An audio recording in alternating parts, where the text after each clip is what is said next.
You all let me know, Kaylee, let me know when you're ready to get started. Alrighty, we are going to start in 3, 2, 1.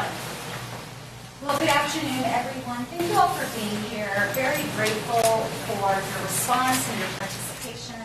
I want to say I'm incredibly grateful to our community leaders who are representing a very diverse group of organizations from the community. And as I was mentioning to them, this is a press conference sort of in 3 parts. And faith-based leaders, we have elected leadership. We have the mayor of El Paso here. We have County Commissioner David Stout.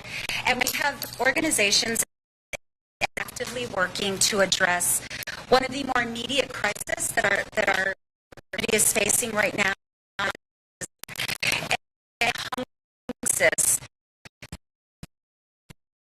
in our community. We know that also a challenge with dealing with the crisis that our community has faced, but that crisis right now is being exacerbated. And it's exacerbated by 2 things. Number one, by the federal government shutdown, which is now the longest federal government shutdown in American history. Very dubious distinction, a terrible hallmark, a terrible marker for our country, but also the deliberate withholding of SNAP funds that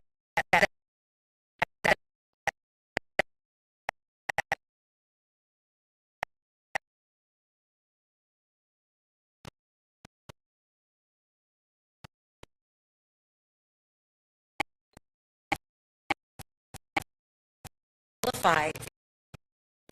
And many of the working poor in our community actually depend on SNAP funding.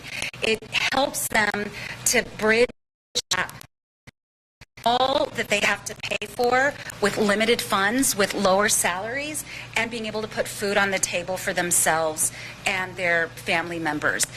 And because of this critical juncture that we're in, we are coming together as a community in absolute unity to say there is a moral imperative right now to address this hunger crisis in the community. We are so grateful to innumerable El Paso organizations, grocery stores, restaurants. In classic El Paso fashion, we have seen so many people step up to help. But we still need to do more together, and that's why we're here. I now want to pass it over to our faith-based leaders in order to give them the opportunity to talk about this moment and the crisis that we're in. And I'd like to begin by introducing Rabbi Ben Zeidman from Temple Mount Sinai. Rabbi. Thank you, Congresswoman. The Reformed Jewish Congregation of El Paso. Our shared ancient wisdom is something we need to know. In ways, blessing, joy, into the world. Through our originators of God commands us as human as a part of one extended family, which is bound by ancient covenant to tend and care for the world and every creature living on it. To our shared ancestor Noah, God demands that we refuse to succumb to the evil selfishness of any generation and calls upon us to ensure the continuity of life and blessing. Through our ancestor Abraham, whether by lineage or by philosophy, God commands us to not lose sight of the possibility of holiness and wholeness through our continuous efforts from generation to generation to introduce the world to what is possible, perfection. We are meant to be doing something with our lives that reaches beyond our own selfishness, pride, ego. I believe that religion is the effort to put words to the sense that we are beholden individually and collectively to something that is greater than any one of us, to something greater than anything we can possibly make ourselves. So we achieve greatness by elevating our efforts, striving for a standard beyond our limited humanity to emulate the divine. We are commanded in Deuteronomy, if there is a needy person among you, do not harden your heart. Give readily and have no regrets when you do so. For in return, the eternal God will bless you in all your efforts and in all your undertakings. And the prophet Isaiah declared, share your bread with the hungry and take the suffering poor into your home. When you see the naked, clothe them. The instruction is clear. The path to blessing and goodness was as obvious thousands of years ago as it is today. We're not measured by the great things we may achieve. We are measured by how we treat those who might otherwise be left behind. There is no greatness when our neighbors and the children in our community are hungry and we do not even try to feed them. Regardless of how we may accomplish the task, we are tasked with the obligation to feed the hungry. There is no justice in suddenly withdrawing that support. There is no justice in needlessly allowing children to go to bed hungry. No justice in a decision we suffer.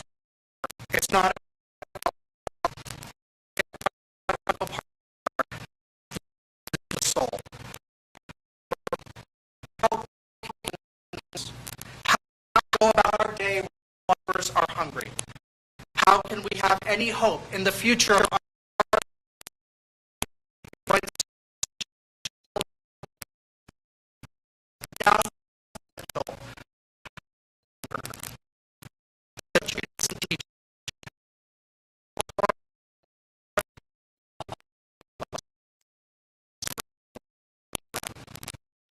incumbent upon each and every one of us. Thank you.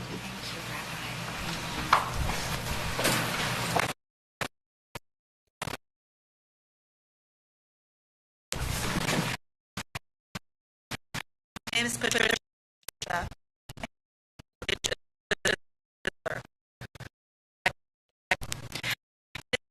The diocese, I am blessed to have the opportunity to visit many of our parishes, to offer a variety of elderly people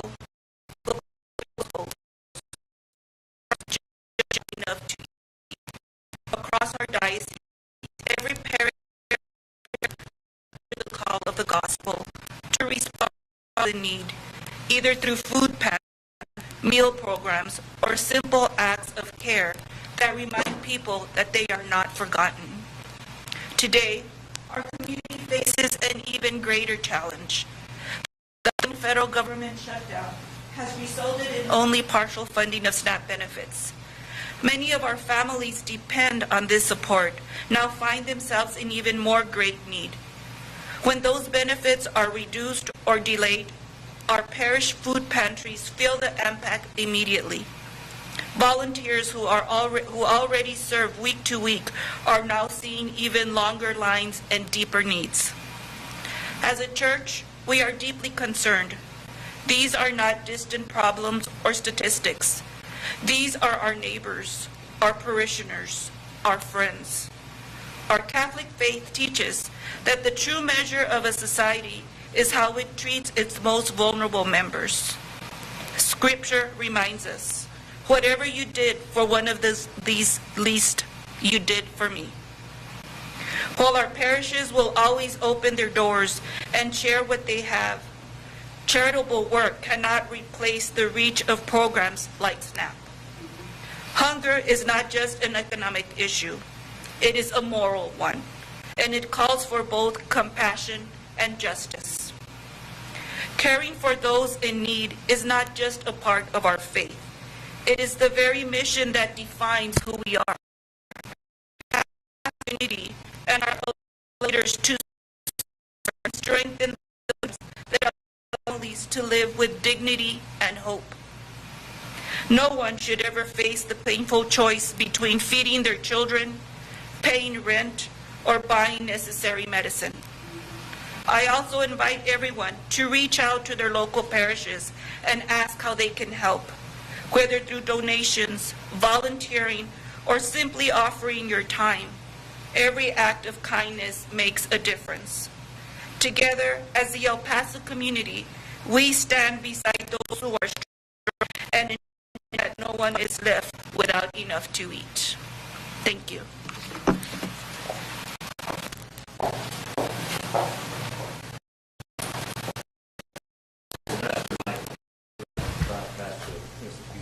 Fellowship here in the city of El Paso. And today I stand in awe in the grace of these to address this very important issue.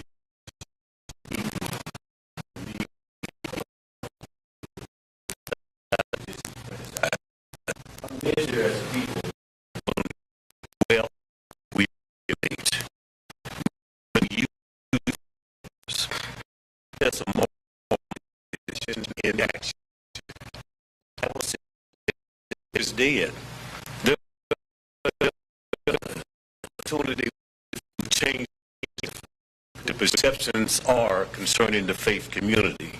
From the beginning of time, history of moral wisdom, whether found in the scripture, whether found in philosophy or in conscience, has affirmed that we are each other's keepers. We've been called today for such a time as this. People are hungry. People are having to choose between taking care of the needs of their family and have forgotten the needs by which we stand in liberty and justice for all.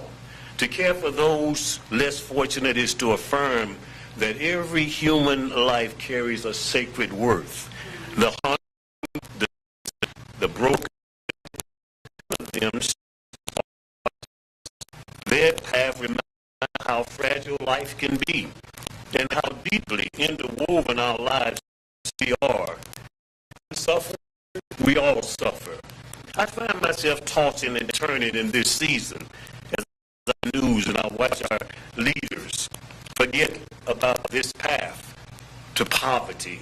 We've all come from some place, some community, some family who stood with us, who encouraged us when we were weak. And I say to the faith-based community here in El Paso that we need to be a part of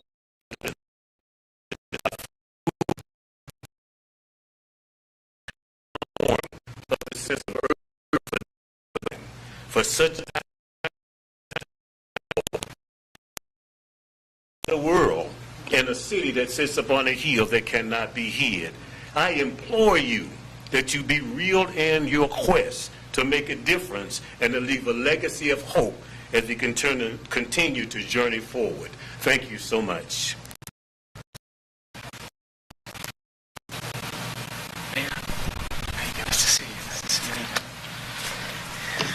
Well, before I continue, my name is Perea. I pastor New Life Faith Center and congratulate our leaders behind us, institutions created by God for the purpose of humankind.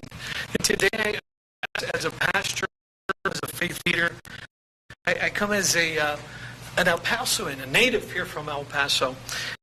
One word from the community faith to all, to everyone that's going to hear: you are not alone. Faith will rise. So I'm asking every leader, the full gospel, make emphasis the full gospel.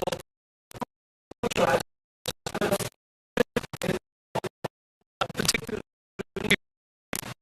after the Rise Up Church, also in Paso, you are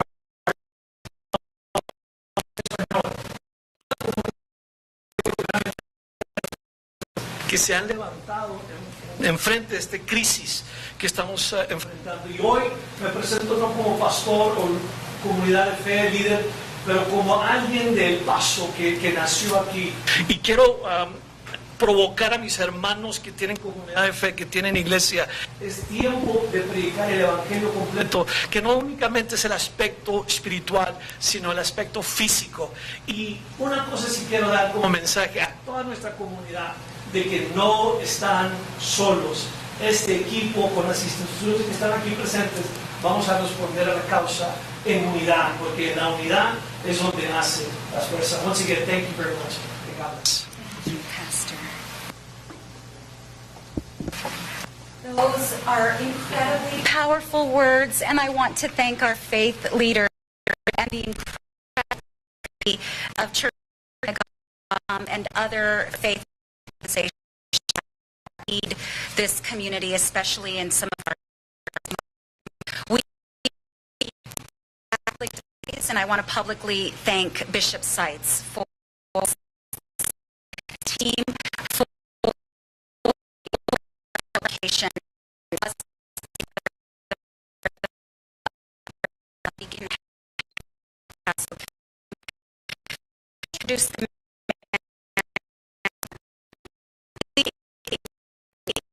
understand current in funding SNAP is a political that was made by the White House. Is contingency funding has been available, there would not be a lapse in funding. We called on the White House to not allow the lapse in funding to take place, but it took lawsuits and it took a court to instruct the White House to follow the law. And we continue to call on the White House to allow for the full amount of SNAP benefits to be provided to communities.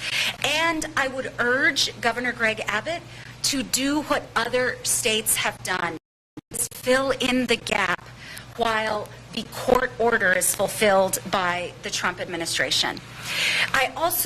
It's important for me to sound the alarm about what will be happening next year. The lapse in funding that's happening right now will be resolved. The courts have ruled, the government will reopen at some point, hopefully sooner rather than later. However, a year from now, our community and millions of Americans will have to deal with this crisis anew. And that crisis will be the result of the administration's One Big Beautiful Bill, which permanently cuts SNAP funding by $187 billion. In addition to those cuts in the bill that we are going to have to deal with a year from now, there are added requirements that effectively will create significant barriers for people to get onto SNAP in the first place. So it will be even harder in the future for people to access the very limited funds. Additionally, what that bill does is it puts some of the burden on the states. So if a state refuses to pick up the slack, that in effect represents an additional cut on top of the $187 billion. We will not know for some time what the state of Texas will choose to do. It will be up to the state legislature. It will be up to the governor, the lieutenant governor. But as a community, we have to recognize what is a ticking time bomb in the future for this community. If we are in a moment of crisis right now, which is, again, temporary and self-inflicted,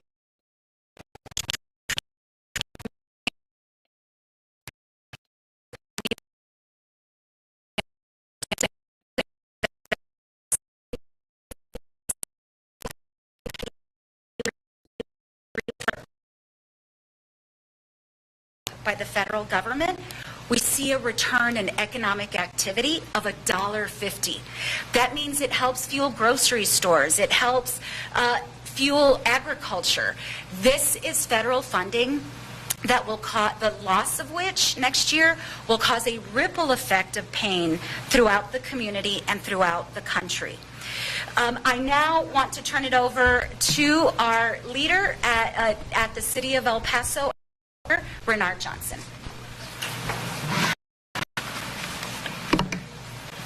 Well, good afternoon, everyone, and I assure you this is a press conference that the Congresswoman didn't want to have, but unfortunately we are here at this point. But I do want to thank the Congresswoman, and I want to thank the Catholic Diocese and all of the community partners that are here with us today and bringing us together.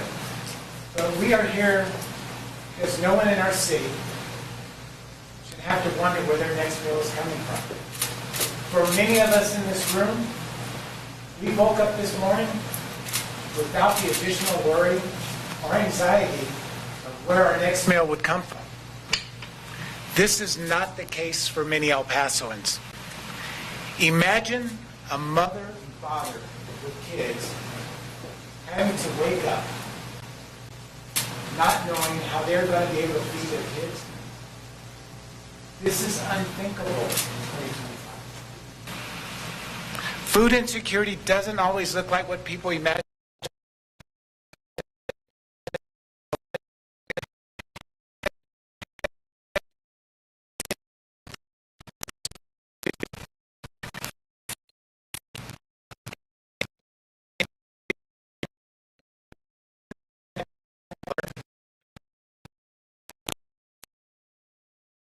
To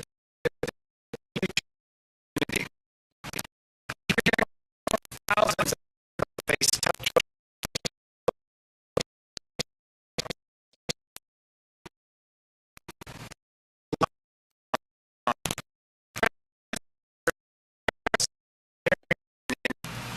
It's an economic one, like the Congresswoman just mentioned. When families are nourished, children can learn, workers can stay productive, and small businesses can benefit. A stronger community drives our local forward. The collaboration today between local government leaders and the private sector shows what's possible when we work together. The city of El Paso is working closely with our local organizations, churches, and schools to fill the gaps and ensure no family goes hungry. Through our health org and our 211, residents can quickly find food, housing, and emergency relief. And regulators are sharing this information and helping connect food distribution centers. Solving hunger takes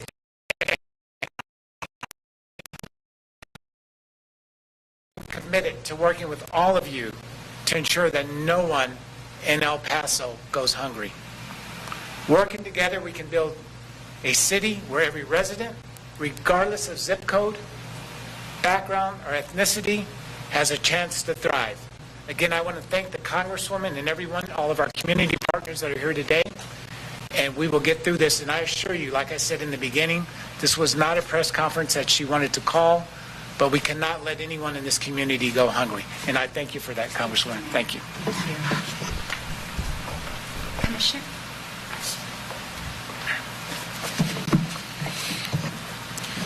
Good afternoon. Good afternoon. David Stout, El Paso County Commissioner. I just want to start by saying this. You know, we're here. I'm here because we are living through a crisis in our community. We are dealing with a very sad reality at this point in time. And one of the most stark, I think, examples of that very sad reality is that while families in El Paso are trying to figure out how to put food on the table, the president of our country is demolishing the people's house and throwing parties. As our nation is facing the longest shutdown in U.S. history, the Trump administration hosted a lavish Gatsby-themed party with champagne, chandeliers, and gold decor for political elites. And so for me, there's really no clear picture of the divide that we see in our country where wealthy are toasting to themselves while working families are getting at line in food banks in our communities. As of now, more than 42 million Americans have lost access to food assistance through SNAP and other programs. That means parents skipping meals to make sure that their kids can eat, and that seniors have to be choosing between medicine and groceries. That's not governance, that's cruelty.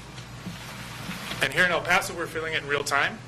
Our community is home to more than 22,000 federal civilian employees, people who inspect our food, process benefits, maintain our infrastructure, and protect our borders. And they have gone weeks without pay. Some are now having to visit the food banks that we're talking about to feed their own families. So think about that. The people who are serving our nation cannot afford to eat because of the arrogance and the greed of a few politicians. Working people in El Paso build this country every single day. We deserve leaders who have our backs not ones who use our livelihoods as political bargaining chips. Because whether we're black, brown, white, immigrant, or lifelong El Pasoan, we all want the same thing: a fair shot, a good job, and the dignity of putting food on the table. And the cost to our community is staggering. We're seeing that El Paso has to lose nearly $24 million a month in SNAP benefits. That's 24 million fewer dollars flowing to our groceries, our grocery stores, our local markets, our businesses. That's $24 million taken straight out of the hands of families who need it the most. And the truth is, the local governments across Texas are now being forced to fill those blanks left by the federal government, doing every day with less. El Pasans do not ask for handouts. We ask for fairness, for a government that respects the people who make this country run. Even as federal leaders play politics, counties like ours are finding ways to make sure that no one gets left behind. This week, I asked the Commissioner's Court to take decisive action to protect our residents. We unanimously voted to explore every legal practical way to secure food aid for our families and directed our departments to find immediate ways to ease the local impact. We are calling on our state and federal partners, writing letters to the governor's office and our state delegation, asking them to combat food insecurity across Texas. They're sitting on billions of dollars in rainy day funds that could be used for something just like this. And we're taking care of our own. The county is going to begin accepting donations from community partners and residents to directly support families that are in need. We have extended our electric bill program at the county through September 2026 because no one in this community should have to choose between putting food on their table and keeping the lights on. And we've been building on a long record of action through ARPA funds and CARES funds. The county provided millions of dollars to El Pasans fighting hunger during COVID, and we continue to do that to support this organization. We also launched the Healthy Food Financing Initiative in 2018, the first county-level program of its kind in the nation to help small businesses like Bodega Loya and Desert Spoon Food Hub to bring healthy, affordable food to underserved El Pasoans. And that's what real leadership looks like, people. Compassion, not service, not spectacle, unity, and not division. Because El Paso has always known its worth. We may not have the wealth of Washington, D.C., but we have the power of community, and that is something that no shutdown can ever take from us. So thank you again. Thank you, Congresswoman, for inviting us to join with you today. Thank you to all the organizations that are out here working day in, day out, making sure that we are taking care of our community. History is going to remember this moment. And it's going to remember who stood with the people and who threw parties while they starved. Thank you. Thank you, Mayor. Thank you, Commissioner. I want to take this opportunity before we introduce our nonprofits, our NGOs, some of them, because we have a number of nonprofits in the community working hard to help fill the gaps, but who also have needs themselves and need support from all of us. I do want to once again remind folks about the resource page that we have, escobar.house.gov/resources. And I want to once again urge federal employees who are not receiving their paychecks to check out our webpage. We worked diligently the week before the shutdown to ensure every federal credit union was offering assistance and support to their members and would be open to new members. Some of our local credit unions are offering 0% interest loans. First Light Federal Credit Union is an example, and they are willing to take brand new members, and they are not doing credit checks. So if you are a federal employee, you can access money available at no interest at a number of our local credit unions, money that can be paid back once you are paid back by the federal government. I know there's a lot of distress because President Trump has said in no uncertain terms he does not want to pay every federal employee back. Make no mistake, you will be paid back. That is the law. The law is very clear. He signed that law. We passed that law in 2019. And if he violates the law, he will be taken to court. And the law is so clear that the court will quickly rule that he has to follow the law. So please, please, please, I know there's a lot of noise from the White House and threats. Federal employees will receive their back pay. You can take out a zero-interest loan and pay back that loan once you get your back pay. No federal employee should have to live through the pain of having nothing in their bank account and having bills that they need to pay. So I just wanted to make sure everyone knew about those resources available. We are now coming to the final component of our press conference, and we're going to hear directly from a handful of the folks who help feed El Pasoans, and they can tell you a little bit about the need that they're facing as we initiate this call to action to the community to continue to support one another. And we will begin with Chris Yeagle from El Pasoans Fighting Hunger Food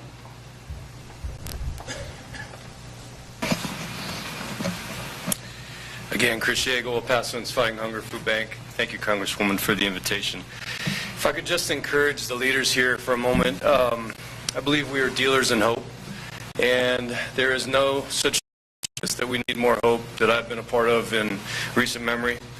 The fight is a hard one, and it's a strong one, and it will be depleting, but I think we need to sit here and be at all times for the people of El Paso. So my press guy, or whatever you want to call him, put together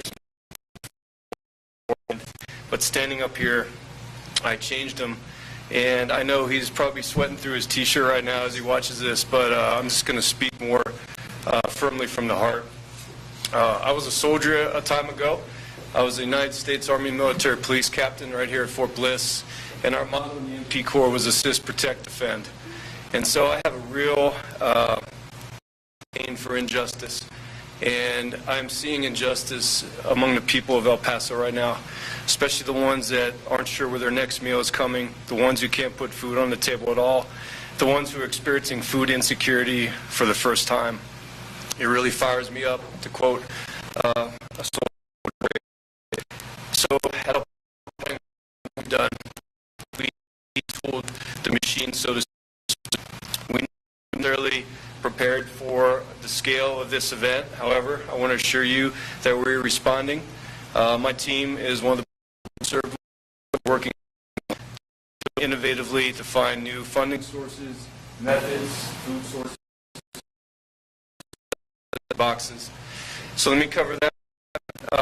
In response to some requests from the community, especially in regards to federal employees not receiving their checks, food insecurity rise, as you know, we've put together roughly 2,000 emergency boxes for those communities, or for those organizations in the community.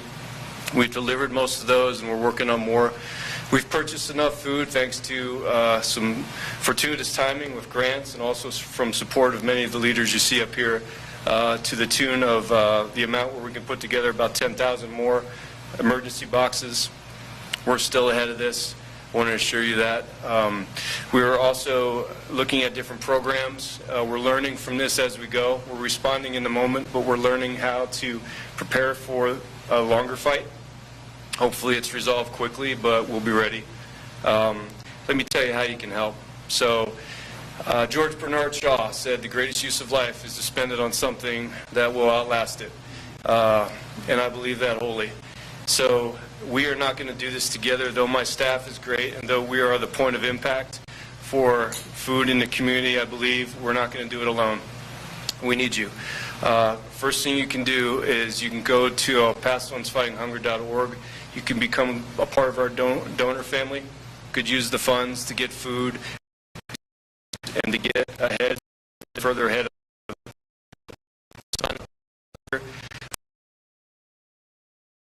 and then some on our own. We're going to need the help from the community. Please come out and volunteer. Be a part of us for the day. It'll change your life. Get in the fight. We need you more now than ever.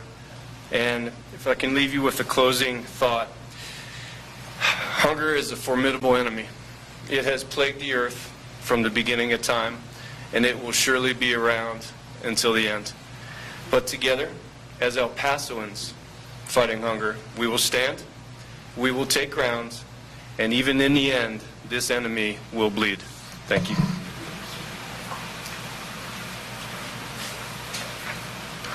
Hello, everybody. My name is Eric Pearson. I'm the president and CEO of the El Paso Community Foundation. Thank you, Representative Escobar, for putting all of us together. I think it's so important that we stand together at this time. If one of us is suffering, we all suffer. That's the term that's defined by compassion. And if we don't move forward in our community with compassion, then we are not a community. We are a group of people living and cohabitating, and that's not who we are. We had a shooting in 2019. This community came together and rose up and overcame the pain and overcame the loss of innocence. In 2020 through 22, we rose up and dealt with all of the effects of a global pandemic. And the foundation was there helping out the food bank, helping out nonprofits in the area. And so I'm just here to stand with you all. I'll tell you what we're doing right now. The foundation, I may be announcing it early, but we've approved a grant for $100,000 to El Paso and Fighting Hunger Food Bank. You'll get the announcement next week. We are also we are a MasterCard vendor. The El Paso Community Debit Card will be provided to folks working with our partner at Project Bravo, which ironically was set up by a former president, Lyndon Baines Johnson, in his war on poverty. And so we have identified about 4,000 clients of Project Bravo who already are in a system where we can provide them debit cards that we can reload if we have money coming in. We've raised about $75,000 in the last week in cash to load those cards and help out the first 1,000 people that we can do. We will continue to raise money and load those cards as long as this goes. And then I'm really proud of our staff. Tess Passero, who is one of our program officers, has been working with a company, a nonprofit called Greater Good Charities, and they have a partnership with the Mars Corporation.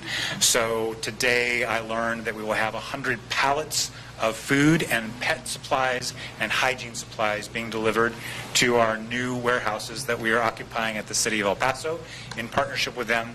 And you'll be able to pick up some of those pet supplies and hygiene packages at food pantries and pet pantries around the city of El Paso at all the public libraries. So we're very excited to announce that. And we will also distribute to various nonprofits within the region the food that's being given to us from Mars Corporation, which is Uncle Ben's rice and those kind of products. So a lot of things going on. We'll continue to keep our ears to the street and keep our sights on the future, and I really appreciate you putting this together.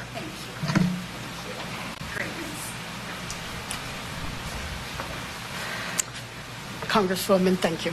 Thank you for putting this together, bringing us all together to fight hunger. I was going to speak from the heart, but you better be thankful I'm not, because I'd start crying. So, today, our communities face a critical moment. As federal funding and resident benefits decline, nonprofits and local partners are navigating deep uncertainty, instability that threatens the programs that feeds our neighbors and sustains our local safety nets. At Desert Spoon and Spoonflower Grocery, the only nonprofit grocery store in El Paso, funded by our county commissioners, thank you. Our free sack lunches are an immediate response to hunger, ensuring no one goes without a meal today.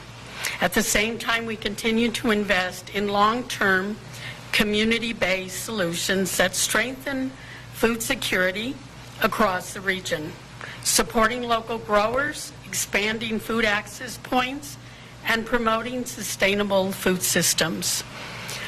Our approach centers on deconsolidating the food system, bringing food production and distribution closer to the people that it serves. These efforts work together to reduce hunger and build resilience. Programs like Double Up Food Bucks, provided by the Sustainable Food Center in Austin, help families stretch their SNAP dollars further by matching every dollar spent on fresh fruits and vegetables, making healthy food more affordable while supporting local farmers. Produce prescription programs connect healthcare providers and patients, ensuring that nutritious food becomes part of preventive care, improving health outcomes while strengthening regional food economics. Through initiatives like Spoonflower Grocery, our region's nonprofit grocery store, we are creating equitable access to healthy foods and choice year-round. But to sustain and grow this work, greater community investment is needed. Investment in people, in local producers, and in the systems that keep our regions nourished. Our commitment is clear.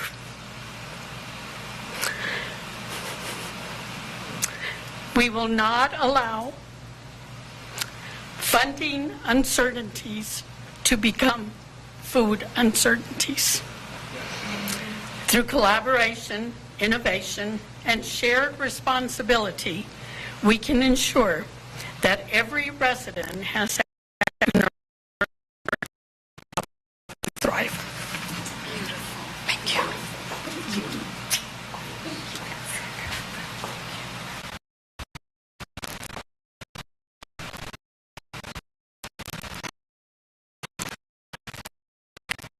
Amber Bettis, the executive director of Borderland Rainbow Center.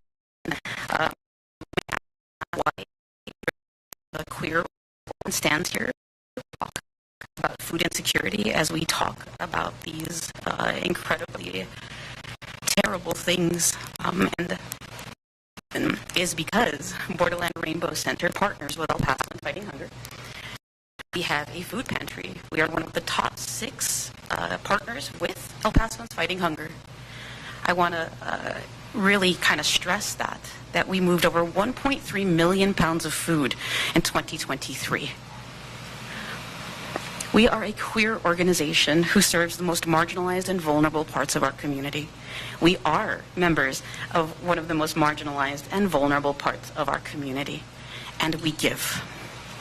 We give with everything it is that we have. We understand what it is to not know, and we make sure that we find a place for you at our center. Right now, our pantry is empty, as are so many in this city and in this county. What I am asking from you today are 3 different things. One is to please donate. Please donate your time. Please donate cash if you have it. Please donate canned goods. Please donate your social media share, because there are different ways of volunteering. There are different ways of donating. Know that just because you don't have money, just because maybe you don't have that extra can of food, doesn't mean that you can't do something. Elevating people's calls for help, elevating those resources that like the Congresswoman has put together is incredibly important. Reaching out to your neighbors and making sure that they are okay. And if they're not, helping them in these moments, even if it means just holding space, because that is incredibly important. Now, as I stand up here with different leaders in the community, it has struck me that not only are these leaders, but we are all servants as well. And that is what we are trying to do. We are trying to, as these days continue, people to understand that, like has been said before us, you are not alone. And I want to speak to 2 different demographics at this moment. One, El Pasoans who have something to give. El Pasoans who, regardless of where you stand on the political side, where you stand on a religious side, understand that it is not right for people to go hungry. Whether you are a child, whether you are elderly, whether you are working, young professional, whether you are a federal employee, it is not okay for you to go hungry. On a more serious note on this as well, I want to speak to those of you who are suffering. To those of you who do not know where your next meal will come from. And I want you to know that standing up here is not just a representation of servants and leaders, but also somebody who has suffered through that as well. I am one of those people as a child who did not know where my next meal was coming from. Know that you are not alone. Know right now there are people who are looking out for you. Know that this is nothing to be ashamed of. Know that it does get better, that there is an entire community here for you. And to those of you in El Paso, I will say, we have always come together as one. And today I ask you to give, give, give, give, because that is what we know how to do. Thank you. Well, in closing, I want to thank these inspiring and inspired leaders in the community. I want to stress the unity that you see, unity of purpose and unity of commitment. And honestly, as we were planning this press conference, we could have had hundreds of El Paso organizations and leaders and businesses and restaurant owners, you name it, who have stepped up as they always do in this moment of crisis to support other El Pasoans. This is but a sampling of the incredible organizations that need your help, but who are also helping in this moment of crisis. We will get through this. And my district director just showed me a tweet. The court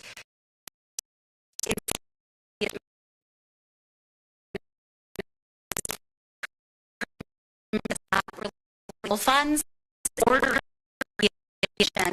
release the full fund to SNAP recipients. And this is why I tell federal employees who said they are afraid of taking out a zero interest loan because they're afraid they will not get paid back. We are fighting all of these unlawful orders in the court, and we are winning. So please, please, to our federal employees, seek out our resource page, call our office, 541-1400. We can walk you through the many options that we have available to you. As Amber mentioned, if all you can do is uplift the work that is going on or connect someone you love to the services, please do so. We've been through a lot worse as a community. We likely will be through a lot worse as life goes up and down, but we are a united, resilient, loving, and caring community. And as Pastor Tim mentioned, you are not alone. We are all standing together to help support. Thank you all. This concludes our press conference. And folks will be available.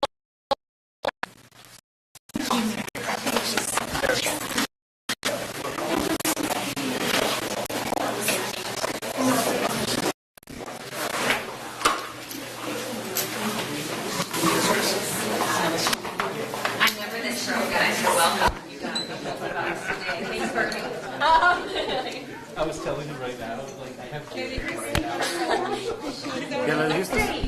Great setup. I know there's Spanish language. Okay, requests. All right. Yeah. The light was right on point. Love it. Spanish? Yeah. She's available for one. I should know. Who else is Spanish? Okay. Yeah. Okay. She'll be ready for you guys next.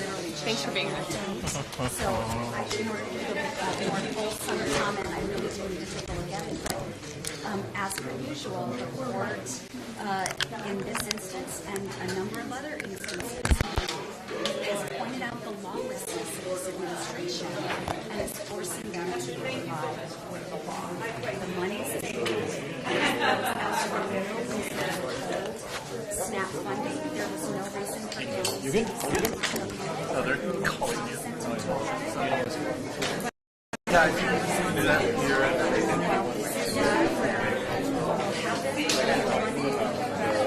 airport will ship me too because they want to. Hey, so is this brochure going to affect the McRib?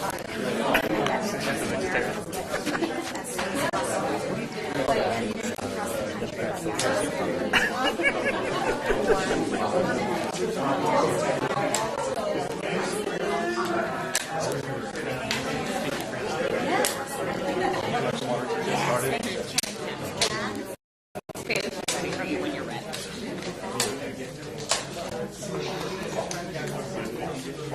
Hey, sir. You good? Be safe. I'm on to the next one. There you go.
Well, yeah. So, man, when I say El Paso is fighting hunger, I don't mean my staff fighting hunger. All of us together.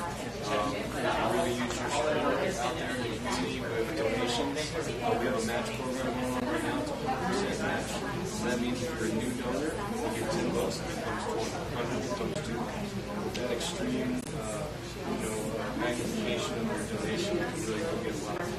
And then, secondly, it's labor intensive to get together boxes and prepare food. Going out to be part of serving food, join us. A lot of our guys help us to get these boxes together. And then lastly, I know there's a lot of holidays coming up. That's even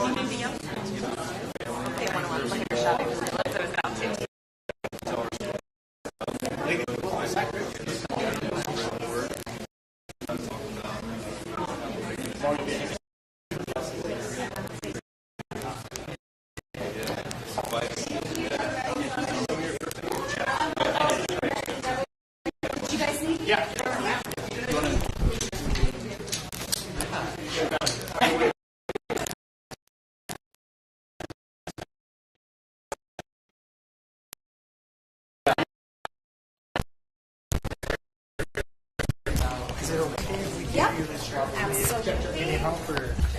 No, actually, you know what? Can I unplug so that I can just drop it down my blouse? Or Or you know what? Don't worry about it. Yeah, let's just do the back. I'm good. Or actually, no, you're good. And then I can hook it on to. Yeah, you want me to? You can. You got it? Okay.